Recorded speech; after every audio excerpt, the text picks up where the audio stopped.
السلام علیکم ورحمۃ اللہ وبرکاتہ۔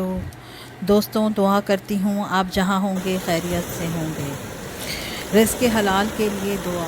طلب رزق اور برکت کے لیے یہ ضروری ہے کہ کوشش بھی کریں۔ بعض لوگ کچھ عرصے تک ملازمت نہ ملنے کی بنا پر گھر میں مایوس ہو کر بیٹھ جاتے ہیں اور پھر طرح طرح کی بیماریوں میں مبتلا ہو جاتے ہیں۔ لہٰذا مسلمان کسی حال میں بھی مایوس نہیں ہونا چاہیے۔ اللہ تعالیٰ سے اچھی امید رکھے اور گھر پر نا امید بالکل نہ بیٹھے۔ صبح سے شام تک کوشش کرے، 5 وقت کی نماز باجماعت ادا کرے اور خود بھی یہ دعائیں مانگے اور بیوی بچوں سے بھی کہے وہ بھی دعا مانگے۔ اسی طرح سے گناہوں سے توبہ کرے، چھوٹے بڑے ہر گناہ سے بچنے کی پوری کوشش کرے۔ غفلت اور لاپرواہی سے کوئی گناہ ہو جائے تو فوراً توبہ و استغفار کرے، اس لیے کہ گناہ بھی روزی میں رکاوٹ کا سبب بنتے ہیں اور توبہ اور استغفار سے روزی کے بند دروازے کھلتے ہیں۔ اسی طرح یا غنیو یا مغنیو بھی پڑھتا رہے۔ ہر مسلمان پر لازم ہے کہ اپنے آپ کو، اپنی اولاد اور اپنے گھر والوں کو مشتبہ چیزوں اور مشتبہ کمائی سے بچائے رکھے۔ حلال روزی کی کوشش کرے، خود بھی حلال استعمال کرے اور بچوں کو بھی حلال کھلائے۔ حلال لقمے کا یہ اثر ہوتا ہے کہ دلوں میں نورانیت پیدا ہوتی ہے، عبادت اور اطاعت کا جذبہ پیدا ہوتا ہے، دل سے خوف نکل جاتا ہے اور صرف ایک اللہ کا خوف باقی رہتا ہے۔ ایسے ہی لوگوں سے اللہ تعالیٰ اپنے دین کا کام لیتے ہیں۔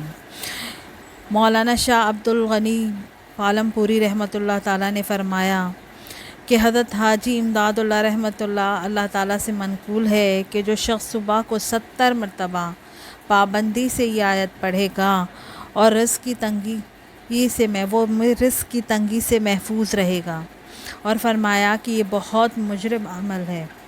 اللہ لطیف بعبادہ یرزق من یشاء وہو القوی العزیز۔ اللہ نرمی رکھتا ہے اپنے بندوں پر، روزی دیتا ہے جس کو چاہے، اور وہی ہے زوراور اور زبردست۔ اس کے علاوہ اے اللہ، حرام کے بدلے تو مجھے میری ضرورت کے مطابق مناسب اور حلال روزی عطا فرما، اور اپنے فضل سے اپنے سوا ہر کسی سے بے نیاز کر دے۔